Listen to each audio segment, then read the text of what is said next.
আমবাগানে চলছে রাজশাহীর খড়খড়ি উচ্চ বিদ্যালয়ের কাজ।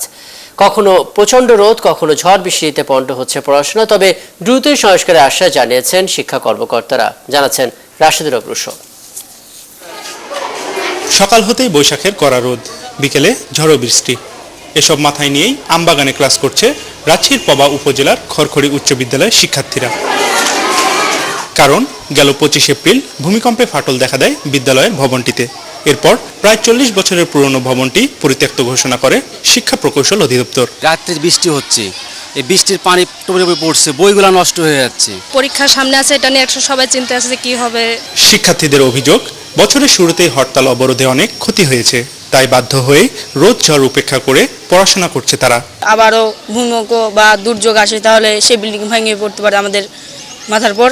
রোদে এখানে ক্লাস করতে অনেক সমস্যা হয়। কদিন বাদেই অর্ধবার্ষিক পরীক্ষা। কোমলমতি এই শিশুরা বলছেন, পরীক্ষার আগে তাদের শ্রেণীকক্ষ সংস্কার করে ফিরিয়ে আনা হোক শিক্ষার সুষ্ঠু পরিবেশ।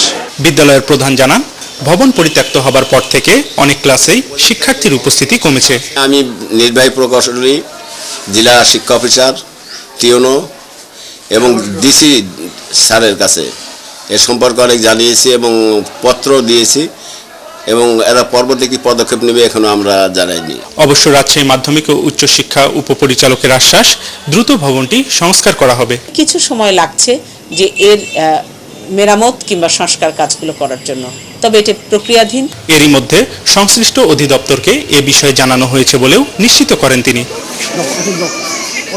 রাশেদুল হক রুশো, ৭১, রাজশাহী।